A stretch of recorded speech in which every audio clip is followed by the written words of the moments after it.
I'll go full screen here, Unit 27, B1, and this is quite a difficult unit, but we'll slowly understand what these structures mean.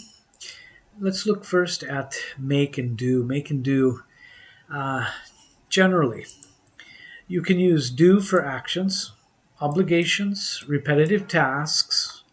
Make is more for creating or producing something, and for actions you choose to do. All right, there's a lot to try to understand here, but probably the easiest way is just to try to repeat the collocations. These are collocations. Do the housework, for example, housework is collocated with the verb do. Now, if you say, I have to make the homework, of course, everyone understands, but it's not the proper collocation. So, do refers to the action itself. Make usually refers to the result. Make also is used for things that are produced from speaking, which is a good thing. If you are using your mouth to do something, you'll see that there are many collocations with make. No black and white rule. This is typical for English. You just have to learn the collocations one by one. So let's look at do. Do housework. Do the housework. Do the laundry. Do the ironing. Do the dishes. Do the washing up. Do the shopping. All of those are items of housework, and we use do. When you talk about work or study, you do work, you do homework, you do business, you do a good, great, terrible job, you do a good job, or you just do a job. Do a report, do the accounts, do a course. Studying, you do a course.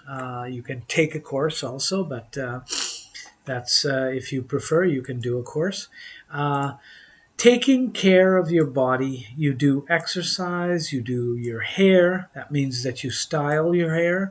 You do your nails, you paint your nails. Those are the nails on your hands and feet, not the nails that you use for construction. General good or bad actions. So you do anything, you do something, you do everything, or you do nothing. You do well, you do badly, you do good. Do the right thing. Do the right thing. Do your best. And when we talk about food instead, we use make. You make breakfast, you make lunch or dinner, you make a sandwich, a salad, a hamburger. You make a cup of tea, a cup of coffee, you make a reservation. So things that are around food, we use make. You also make money, you make a profit, you make a fortune. In relationships, you make friends, you make love. That means you have sex. Make a pass at someone, you flirt with someone. You make fun of someone. That means you tease or you mock someone. Make up is to resolve a problem in a relationship. Okay, there's a lot of different make-ups, but this one is to resolve a problem in a relationship. In communication, okay, these are things that you do with your mouth, right? They're things that you say, they're things that come out of your spoken capacity. Make a phone call, make a joke, make a point, make a bet. You make a complaint, you make a confession, you make a speech, you make a suggestion, make a prediction, you make an excuse, you make a promise, you make a fuss, you make an observation, you make a comment, you make an offer. So all of those are things that you do with your mouth. When we talk about plans and progress, you make plans, you make a decision, you make a choice, you make a mistake, make progress, you make an attempt, you make an effort, or you try, in other words, make an effort. Make up your mind, you decide something, you make a discovery, make a list, make sure you want to confirm. Make a difference, make an exception, make an escape, or make someone wait. Okay, if you have access, you can do exercise 1 and 2 of the Moodle course, the self-study course. If you have a question about that, you can ask it in the chat. Count and noun count. Noun count. Non-count. Uncountable. Let's look at A. I bought a chair. Sam bought 3 chairs. Chair is a count noun, a countable noun. Chairs are items that can be counted. So we have 3 chairs, and we put an S at the end. B, we bought some furniture. Furniture is a non-count noun. Furniture cannot be counted. It is considered a mass of countable things. Okay, that's furniture. It's not always true with uncountable, but it's a mistake if you say we bought some furnitures, adding an S to a uncountable, or we bought a furniture. A means one, so you are saying one furniture, and it's uncountable, so you can't, it's not one, it's not two, it's just furniture. We bought furniture, we bought some furniture. Can't use a. Let's look at the singular and the plural. Okay, the noun, the count noun, a chair or one chair. Okay, this symbol, this null symbol, means that you don't put an article. It's not necessary an article. So if I just refer to chairs, I can just use the the plural non-count noun with an S. Chairs are good. 2 chairs, some chairs, a lot of chairs, many chairs. A count noun may be preceded by an A, an N, an AN in the singular. It takes an S or an ES in the plural. And you can use the null, you can use no article. Non-count, uncountable, instead, these are all considered singular. You can say furniture without any determiner. You can say some furniture, a lot of furniture, much furniture. You cannot say furniture. It's not preceded by a article. It has no plural form, so it does not take S or ES. Furniture is always like that. Okay, here that symbol is nothing. Let's look a little bit more at non-count nouns. A, I bought some chairs, tables, and desks. In other words, I bought some furniture. Many non-count nouns refer to a whole that is made of different parts. I'm talking about many, not all of them. Furniture represents a whole group of things that is made up of singular but separate items, right? You have the chair, you have the sofa, you have the TV, all of the different things that compose furniture. Okay, so furniture is thought of as a group of things. I put some sugar in my coffee. In B, sugar and coffee represent whole masses made up of individual particles or elements. Sugar is uncountable. Coffee is also uncountable. I wish you luck. Many non-count nouns are abstractions. Luck is an abstract concept, an abstract whole. It's not dividable. It has no physical form, so you can't touch it, you can't count it, you can't divide it. So it cannot be 2. You can only consider luck as uncountable. And we'll see a lot of those, okay? It's also sunshine. Sunshine is warm and cheerful. Non-count, Anne has brown hair. Count, Tom has a hair on his jacket. Okay, the phenomenon of nature, such as sunshine, is frequently used as a non-count noun. Sunshine, rain, fog, things like that are usually non-count.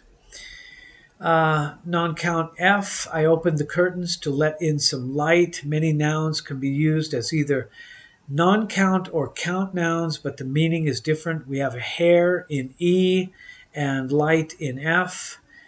These can be either singular or plural, or rather non-count and count. Count, don't forget to turn off the light. We're talking about that light. It's a specific light, so it's countable. You should always understand if a word is countable or uncountable when you learn new vocabulary. Okay, just like in other languages, you are learning if the word is masculine or feminine or neutral. In English, it's a key to understand if the word is countable or uncountable. It'll help you to express that word. To express a particular quantity, some noun count nouns may be preceded by a unit expression. A spoonful of sugar, a glass of water, a cup of coffee, a quart of milk, or a liter of milk, a loaf of bread, a grain of rice, a bowl of soup, a bag of flour, a pound of meat, a kilo of meat, a piece of furniture, a piece of paper, a piece of jewelry. So those are all non-countable nouns which we use with some kind of unit expression. This list is a sample of nouns that are commonly used as non-count nouns. Many other nouns can be used as non-count. All of the things in your refrigerator practically, cheese, butter, milk, eggs, no. Whole groups made up of similar items. So baggage is like a group of similar things. Clothing is a group. Equipment, food, fruit, furniture, garbage, hardware, jewelry, junk, luggage, machinery, mail, makeup, money, that's cash or change, postage, scenery, traffic, etc. These kind of groups of similar items we can think of as uncountable. Fluids like water, coffee, tea, milk, oil, soup, gasoline, benzene, petrol, blood, etc. Solids, ice, bread, butter, cheese, meat, gold, iron, silver, glass, paper, wood, cotton, wool, all of those are considered uncountable. The gases, steam, air, oxygen, nitrogen, smoke, smog, pollution, all of these are considered uncountable. Particles such as rice, chalk, corn, dirt, dust, flour, grass, hair, pepper, salt, sand, sugar, wheat, all of these things that are kind of little tiny pieces of things or particles. In the abstraction list, we can include beauty, confidence, courage, education, enjoyment, fun, happiness, health, help, honesty, hospitality, importance, intelligence, justice, knowledge, laughter, luck, music, patience, peace, pride, progress, recreation, significance, sleep, truth, violence, wealth, etc., and etc. All of those abstractions. Advice, information, news, evidence, proof, all of those are considered uncountable. Time, space, energy, these kind of words are uncountable. Homework, work, we saw before. Grammar, slang, vocabulary, etc., those are uncountable. All the languages are uncountable, considered singularly. Arabic, Chinese, English, Spanish, French, all the languages are uncountable. When we talk about study, the fields of study, chemistry, engineering, history, literature, mathematics, psychology, all of those are considered uncountable. Recreation, baseball, soccer, tennis, chess, bridge, poker, etc., all of the sports. The activities like driving, studying, swimming, traveling, walking, and other Jeroen type activities. And we have the natural phenomena: weather, dew, fog, hail, heat, humidity, lightning, rain, sleet, snow, thunder, wind, darkness, light, sunshine, electricity, fire, gravity, etc. There is a British spelling of traveling. Okay, just a quick word while we're talking about this. Let me just, don't forget to subscribe. Click on the bell, the subscription, the notification bell. You can receive all the notices of the videos that we will be publishing. I wanted to also remind you that In the description below, if you click, you see a lot of links, and one of the links is the Sway. This presentation, you can open the presentation, you can study the presentation, you can copy and paste some parts of it. If you're not sure about a word, what it means, you can look it up. So let's go back now to the adjective clause. Okay, this is one of the main items in the group. We look at the clause. This is a group of words containing a subject and a verb. We saw that in the noun clause. An independent clause is a complete sentence. It contains the main subject and a verb of a sentence. It's also called a main clause. A dependent clause, on the other hand, is not a complete sentence. It must be connected to an independent clause, and that could be with a comma, it can be with a conjunction. In some ways, it's limited. You cannot use it by itself. It is dependent. So what is an adjective clause? An adjective clause is a dependent clause that modifies a noun. It describes, identifies, or gives further information about a noun. An adjective clause is also called a relative clause. Okay, that's maybe more common to refer to this as a relative clause. But actually, it's a little easier to understand the idea when you think of it as an adjective. It's referring to a noun. It modifies a noun. So a noun, a big noun, a tall noun, a fat noun. So that adjective clause is used in the same way like an adjective. We use adjective clause pronouns or relative clause pronouns. The adjective clause uses pronouns to connect the dependent clause to the independent clause. The adjective clause pronouns are who, whom, which, that, and whose. Adjective clause pronouns are also called relative pronouns, and I should point out that sometimes they are optional. You don't need to see them. You don't need to say them. They are there, but they're not really present. We'll see how that works. Let's look at adjective clauses that are used as the subject, pronouns that are used as the subject. So, I thanked the woman. This is an independent sentence, an independent clause. It has a subject and a verb, and it's independent. It's complete. She helped me is also complete. But I can put these two sentences together. I can say, like in A, I thanked the woman who helped me. So I thanked the woman that helped me.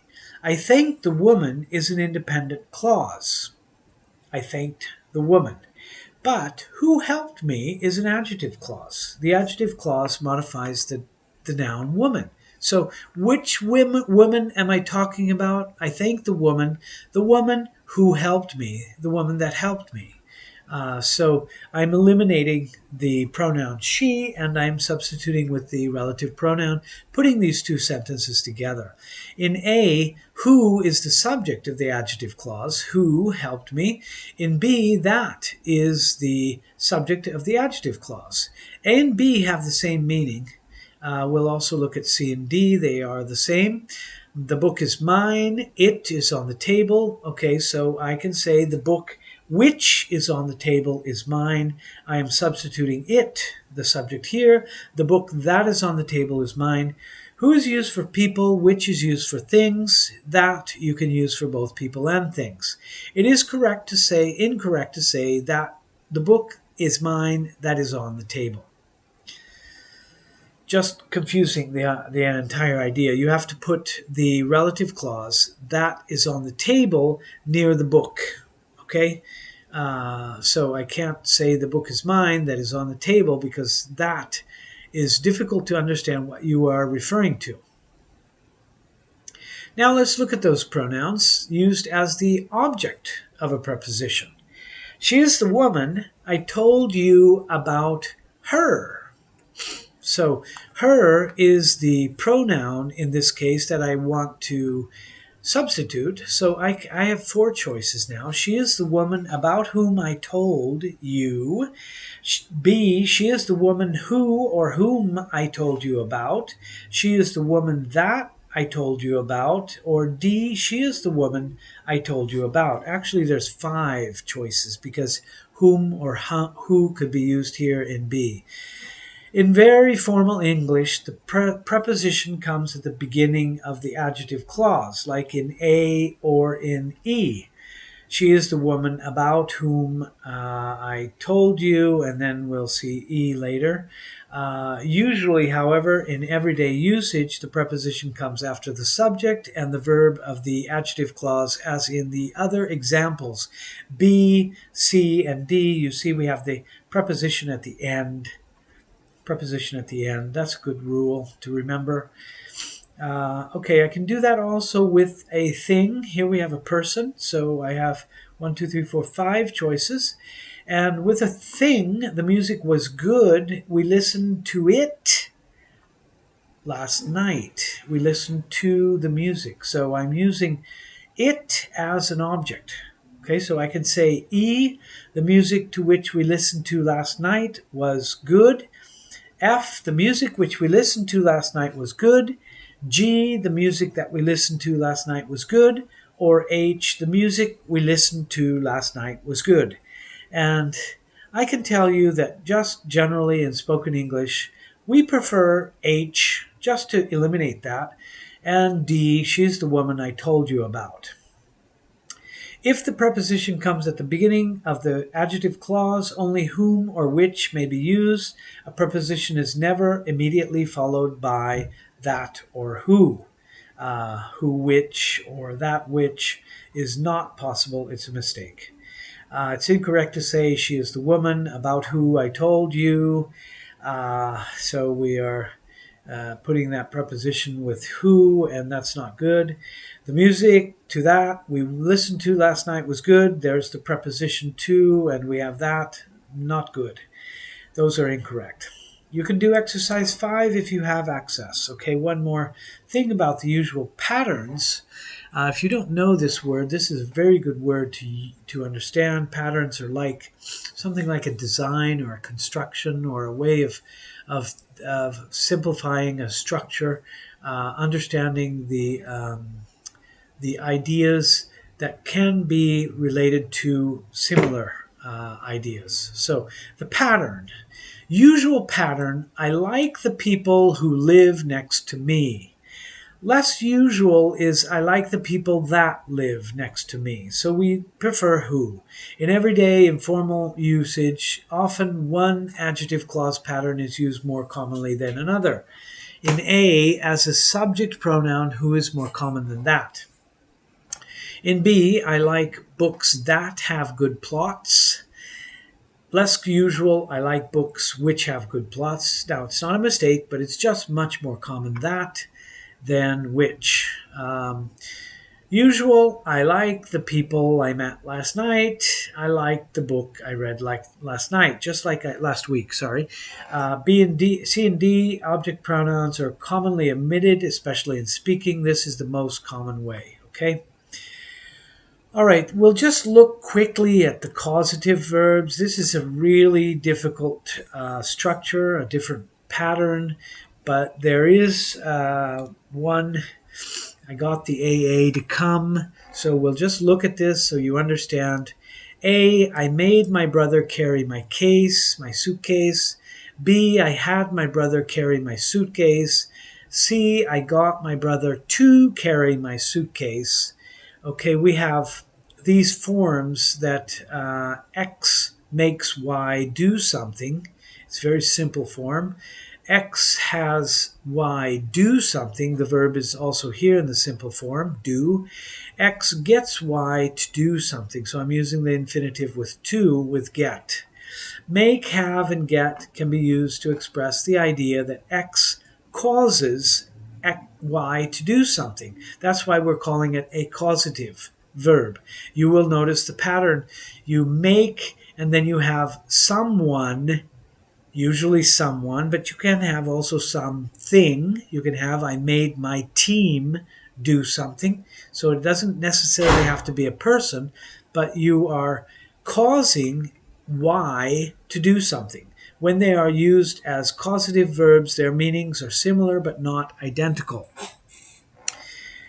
A, we have made. My brother had no choice. I insisted that he carry my case. This is the most forceful. B, my brother carried my suitcase because I asked him to. I had my brother carry my case. I just asked him and he did it. In C, I managed to persuade or convince my brother to carry my case. I got my brother to carry my case means maybe my brother didn't really want to do it, but I convinced him by buying him a beer or something. So I got him to do that. They do have a similar meaning. It's making basically someone do something. The causative make, Mrs. Lee made her son clean his room. Make her son clean. So clean is used without the to. In E, sad movies make me cry. They can also be used as, with yourself as an object. Causative make is followed by the simple form, not an infinitive. She made him, it's not correct. She made him to clean his room. Make gives the idea that X forces Y to do something. Mrs. Lee's son had no choice. Causative have. F, I had the plumber repair the leak. The leak is some water that is coming from somewhere that shouldn't come. Jane had the waiter bring her some tea. The causative have is followed by the simple form of a verb, not an infinitive. It's incorrect to say I had him to repair the leak. Have gives the idea that X requests Y to do something. In F, the plumber repaired the leak because I asked him to. Right? Jane had the waiter because the waiter generally does that thing. Now, maybe you're saying, oh, how do I ever understand that? Have. Well, have usually is a possession. So I have a car, I have a problem, I have something. So when you understand that this thing that should be a possession is not really a possession. I had the plumber. I have the plumber. It's difficult to imagine that you would possess a plumber. Or I had my brother. You don't really possess your brother. So that really gives a good clue that this is a something. I have the team. Yes, that could be possible. That's possession. But then you have the verb immediately after. So that just really throws things. Order is really important. Let's look at get. The students got the teacher to dismiss the class early. Jack got his friends to play soccer with him after school. Causative get is followed by an infinitive. Get gives the idea that X persuades Y to do something. In H, the students managed to persuade or convince the teacher to let them leave early. Passive causatives, I had my watch repaired by someone. I got my watch. Okay, I'm not going to go into this. This is really difficult. Let's just look at the adjectives and the adverbs. Wow, we got quite a bit here. Let's just do this quickly. Adjectives. Anne is an intelligent student. We have the adjective before the noun. The hungry child ate fruit. We have the adjective before the noun. So keep that in mind. I saw some beautiful pictures. It's incorrect to use S with the adjective. We don't have beautiful pictures. Even though it's plural, the adjective is always singular. Adverbs, on the other hand, she walks quickly. He opened the door quietly. These are the adverbs. Adverbs modify verbs. Often they answer the question how. In A, how does she walk? She walks quickly. Adverbs are often formed by adding ly to the adjective. The adjective quick becomes quickly. The adjective quiet becomes quietly. I am extremely happy. We have an adverb also before an adjective. Adverbs can be used to modify adjectives, to give information about adjectives, as in C. How happy am I? I'm extremely happy. D, Anne will come tomorrow. The adverbs are used to express time or frequency. Tomorrow, today, yesterday, soon, never, usually, always, yet. Those are adverbs. Often they go at the end of the sentence. But we have mid-sentence adverbs. And always comes on time, F. And always comes on time, and is always on time, sorry. And has always come on time, G. H, does she always come on time? So we see that they occur in the middle of the sentence also. We have usual positions. They come in front of the simple present and the simple past, except for the verb to be, as in example F, and is always on time. E, and always comes on time. So if I use the past here, and always came on time. F instead is after the verb to be. Verb to be we follow, and is always on time. So always follows the verb instead of coming before the verb. 3, we can come before a helping verb and a main verb. Does she always come on time? Always is before the auxiliary does and the main verb come. So that's the usual position. Some common mid-sentence adverbs: ever, always, usually, often, seldom, rarely, frequently, generally, occasionally, hardly ever, sometimes, probably, never, just, not ever, already, and finally. Okay, finally. Yeah, finally. Adjective clause pronouns used as the object. Okay, the man was Mr. Jones. I saw him. The man whom I saw was Mr. Jones. The man that I saw was Mr. Jones. The man I saw was Mr. Jones. Okay, this is replacing the object of a verb. Just to not confuse you, here it's the object of a preposition, right? About her. She is the woman I told you about. So here we are instead looking at the object. I saw him. The man whom I saw was Mr. Jones. The man that I saw was Mr. Jones. The man I saw was Mr. Jones. Okay, the movie wasn't very good. We saw it last night. It is talking about the movie. The movie which we saw last night wasn't very good. The movie that we saw last night wasn't very good. We can also eliminate the movie we saw last night wasn't very good. Okay, notice the adjective clause pronouns are placed at the beginning of the clause. Who is usually used instead of whom, especially in speaking. Whom is generally used only in very formal English. C and F, the man I saw was Mr. Jones. The movie we saw, we omit the adjective clause. Whom is used for people, or who. Which is used for things. That you can use for both people and things. So incorrect to say the man whom I saw was Mr. Jones. The man whom I saw him, that's repeating. The man I saw him was Mr. Jones. No, the man I saw him was Mr. Jones. We're eliminating him, so it's not necessary. Okay, more about general basic articles. A banana is yellow. The speaker uses generic nouns to make generalizations. Generic noun represents a whole class of things. It's not specific, real, concrete thing, but a symbol of a group whole. A banana, I'm talking about all the kinds of bananas that we have. Bananas are yellow, very similar. The speaker is talking about any banana, all bananas, bananas in general. Speaker is talking about any and all fruit in general. Fruit is good for you. Notice that the non-article is used to make generalizations with plural count nouns, such as be, bananas are yellow. We don't need an article. Using a or some with indefinite nouns. I ate a banana.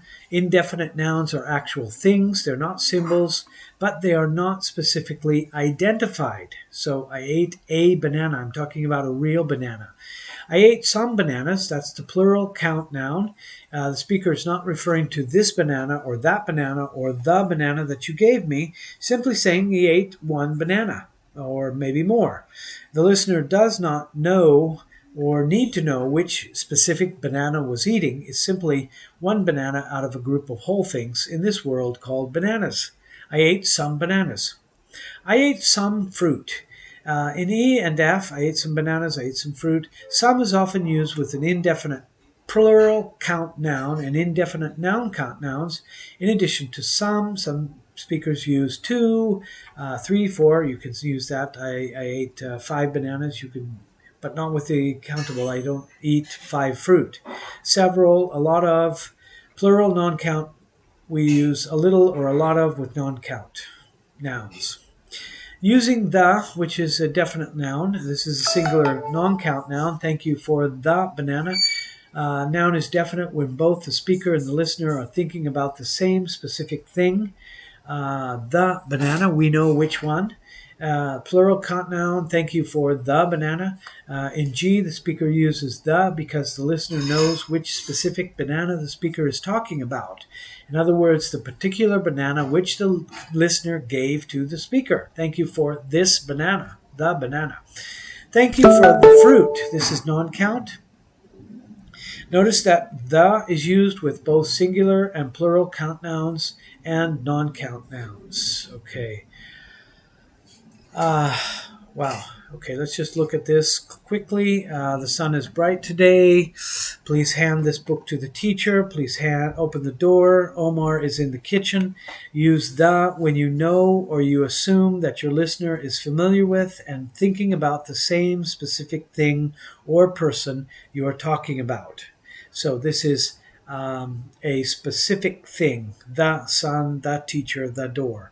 Yesterday I saw some dogs. The dogs were chasing a cat. The cat was chasing a mouse. The mouse ran into a hole. The hole was very small.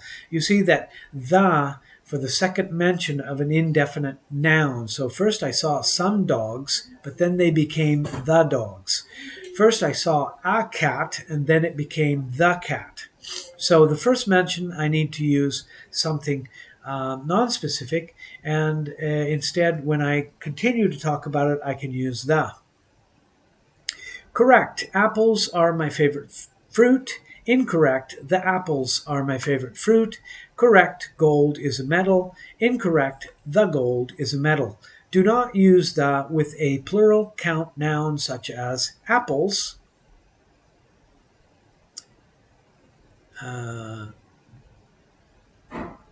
When you are making a generalization. Yeah, that's the key. Gold. I drove a car, I drove the car, I drove that car, I drove Jim's car. Those are all ways of determining that car. It's incorrect to say I drove car. We need, with a singular count noun, we need a marker. A, an, each, every, one, the, this, that, or Jim's, okay? The is not used for the second mention of a generic noun. Okay, so what color is a banana? Okay, I'm talking about a generic banana. A banana is yellow, so that's generic. Joe offered me a banana. That's an indefinite noun, or an apple. I chose the banana, the definite noun, you see. So I'm using banana in a different way here.